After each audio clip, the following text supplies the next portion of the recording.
Hello guys, स्वागत है आपका कोरियन ड्रामा एक्सप्लेनर चैनल पर। और आज हम बात करने वाले हैं टुमारो के नेक्स्ट एपिसोड की हिंदी एक्सप्लेनेशन के बारे में। इस एपिसोड की शुरुआत में हमें र्यून को दिखाया जाता है जो अकेली बैठकर शराब पी रही होती है। वो दुखी बैठी होती है और जुनवुंग वहां आ जाता है। जुनवुंग अकेले बैठने का रीज़न पूछता है तो र्यून उसे वहां से जाने के लिए कह देती है। जुनवुंग बार बार उससे पूछता रहता है और डांट खाकर वहां से ऑफिस में चला जाता है। वो लिम से पूछता है कि र्यून आज दुखी क्यों है, तो लिम बताता है कि आज उसकी छुट्टी है और ग्रिम रीपर को छुट्टी उस दिन मिलती है जिस दिन उसकी डेथ हुई थी। ये सुनकर जुनवुंग डायरेक्टर के पास जाता है। वो डायरेक्टर से पूछता है कि र्यून के साथ क्या हुआ था। मैं इतना तो जानता हूँ कि उसने सुसाइड किया था। मैंने पार्क और र्यून की बातें भी सुनी थी और मुझे ये भी पता है कि उन दोनों को कोई रिलेशन है। डायरेक्टर पहले तो उसे कुछ नहीं बताती, लेकिन र्यून के लिए उसकी इतनी फिक्र देखकर वो उसे बताना शुरू करती है और फिर फ्लैशबैक शुरू हो जाता है। ये 400 साल पुरानी बात होती है और हमें र्यून के चाइल्डहुड को दिखाया जाता है। वो अपनी सेविका के साथ बैठी होती है। वो सेविका को वहाँ से भेजने की कोशिश करती है, लेकिन उसकी सेविका कहती है, माई लेडी, मैं यहाँ से कहीं नहीं जाऊँगी।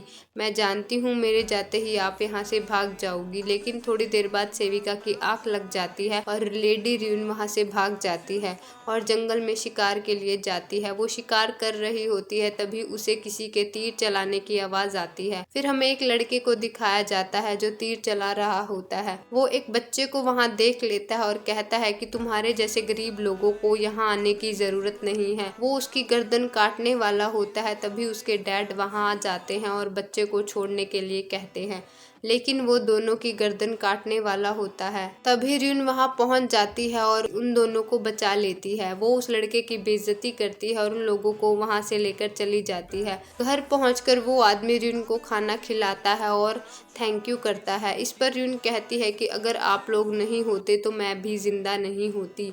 अगर आपने मुझे सांप के जहर से नहीं बचाया होता तो मैं यहाँ नहीं होती। अगले दिन शिकार पर उस लड़के को सांप काट लेता है और र्यून उसकी चीखें सुन लेती है। वो उसे उन्हीं लोगों के पास ले जाती है और इलाज करवाती है। रात को उस लड़के को होश आ जाता है और वो जान बचाने के लिए थैंक यू करता है। तो वो आदमी बोलता है, हमने तुम्हें लेडी र्यून के कारण बचाया है। लेडी र्यून ने ही तुम्हारी जान बचाने के लिए कहा था। अगले दिन र्यून वहाँ तीतर लेकर आती है और देखती है कि वहाँ पहले से ही सबके पास तीतर है। वो लड़का भी र्यून को देख लेता है और उसके पास जाकर धन्यवाद करता है। वो बताता है कि अब वो ठीक है और वो ही इन तीतरों को शिकार करके लाया है। आगे वो कहता है कि कल वो टाइगर पकड़कर लाएगा। तो वो आदमी कहता है कि टाइगर का शिकार मत करना, वो हमारी रक्षा के लिए है। र्यून पूछती है क्या मतलब। वो आदमी बताता है कि नॉर्थ के लोग यहाँ पहुँचने वाले हैं। वो नदी पार कर चुके हैं और जल्द ही इस पहाड़ तक पहुँच जाएंगे। हमारे पास इतनी आर्मी भी नहीं है कि उनसे लड़ सके। थोड़ी देर बातें करने के बाद र्यून वहाँ से जाने लगती है। तो वो लड़का कहता है कि मेरा नाम पार्क जुनगिल है और आपका नाम क्या है। तो र्यून बताती है कि उसका नाम कू यूरिन है और वहाँ से चली जाती है। एक दिन र्यून के डैड कहते हैं कि तुम्हारी एज शादी के लायक हो गई है। मैंने तुम्हारा बचपन में ही रिश्ता कर दिया था और तुम्हें उसी से शादी करनी होगी। र्यून शादी के लिए मना कर देती है। उसके डैड उसे बहुत डांटते हैं, लेकिन र्यून अपनी जिद पर अड़ी रहती है और वहाँ से चली जाती है। वो रिश्ते वाले घर का पता कर लेती है और अपनी सेविका के साथ उस घर में जाने लगती है ताकि रिश्ते को तोड़ा जा सके। वो सेविका से कहती है कि मैं सीधा जाकर बोलूंगी कि मुझे ये शादी नहीं करनी, मैं किसी और से प्यार करती हूँ। सेविका कहती है कि अगर ये बात आपके डैड को पता चल गई तो बहुत बुरा होगा। र्यून कहती है मुझे कोई डर नहीं है। वो उसके घर पहुँचती है और दरवाजा खोलने के लिए कहती है। दरवाजा खुलते ही वो देखती है कि सामने पार्क खड़ा है और वो चौंक जाती है और खुश हो जाती है। वो समझ जाती है कि उसका रिश्ता पार्क के साथ हुआ है। फिर वो दोनों घूमने जाते हैं और बातें करते हैं। पार्क उसे आई लव यू बोलता है और उसे मेकअप लगा देता है। फिर वो उसे शिकार करना सिखाता है और कुछ दिनों बाद दोनों की शादी हो जाती है।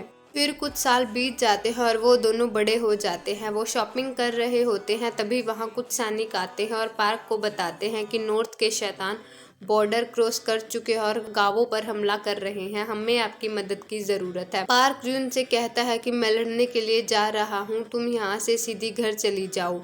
अगले दिन र्यून और उसकी सेविका बात कर रहे होते हैं कि नॉर्थ के शैतान यहाँ तक पहुँचने वाले हैं और हमें जल्द ही यहाँ से भागना होगा। इतने में वहाँ र्यून की सासू माँ पहुँच जाती है। र्यून की सेविका मार्केट से खाना लाने जाती है और र्यून की सासू माँ र्यून को खरी खोटी सुनाती है। वो कहती है कि तुम्हारे कहने से मेरा बेटा आर्मी में चला गया, अगर वो आज सरकारी बाबू होता तो आराम से शहर में सुरक्षित होता। र्यून कहती है कि पार्क अपनी मर्जी से आर्मी में गया है और मुझे इस बात पर गर्व है। तभी वहाँ नॉर्थ के घुसपैठिए आ जाते हैं और उनके घर पर हमला कर देते हैं। वहाँ भगदड़ मच जाती है और र्यून उनसे लड़ने लगती है। र्यून एक एक करके सब गुंडों को मार देती है और अपनी सास को तहखाने में छुप जाने के लिए कहती है। वो अपनी सेविका को बचाने के लिए मार्केट की तरफ चल देती है और इधर मार्केट में तबाही मची होती है।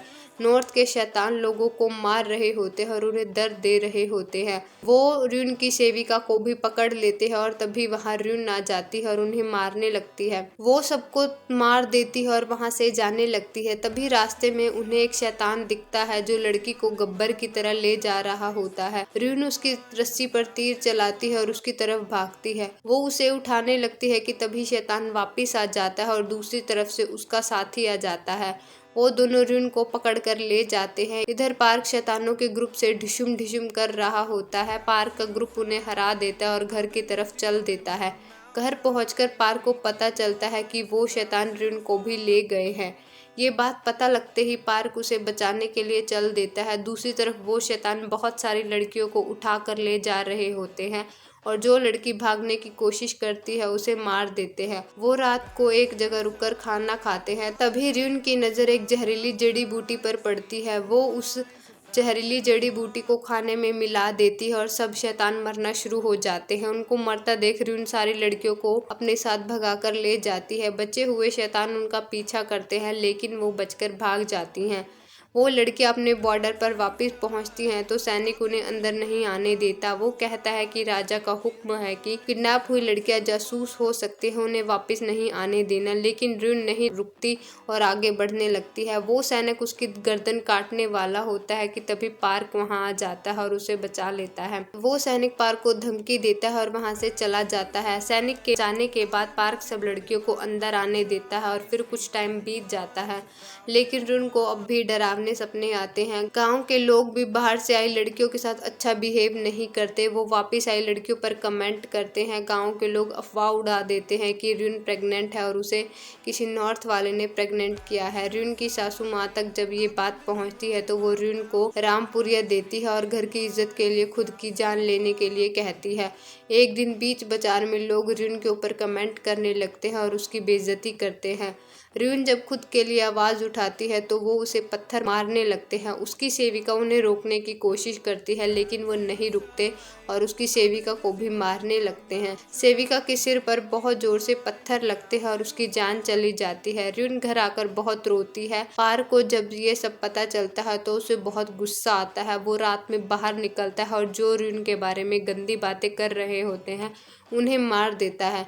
र्यून उसे आकर रोकती है तो पार्क कहता है कि इन्हें जीने का कोई हक नहीं है। जो भी तुम्हारे बारे में गलत बोलेगा मैं उसे मार डालूंगा। र्यून कहती है कि तुम्हारी ऐसी हालत मेरी वजह से हुई है, इससे अच्छा तो मैं वापस ही ना आती। ये सुनकर पार्क कहता है कि ऐसा नहीं है, ये तुम्हारी गलती नहीं है, ये इन लोगों की गलती है और मैं इन्हें खत्म कर दूंगा। चाहे मुझे हजारों लोगों को मारना पड़े मैं मार दूंगा। ये सुनकर र्यून दुखी हो जाती है और वो कहती है कि तुमने हथियार लोगों को बचाने के लिए उठाए थे, उन्हें मारने के लिए नहीं। इसके बाद वो घर आ जाती है और उस चाकू को उठा लेती है जो उसकी सास ने उसे दिया था। वो ये सोचते हुए खुद की नस काटने लगती है कि पार्क मेरी वजह से ऐसा नहीं बनना चाहिए। अगर मैं नहीं रहूंगी तो पार्क दर्द भरी जिंदगी नहीं जिएगा। ये सोचते सोचते वो मर जाती है। पार्क उसकी लाश को अपने गले लगाकर रोने लगता है और एपिसोड खत्म हो जाता है।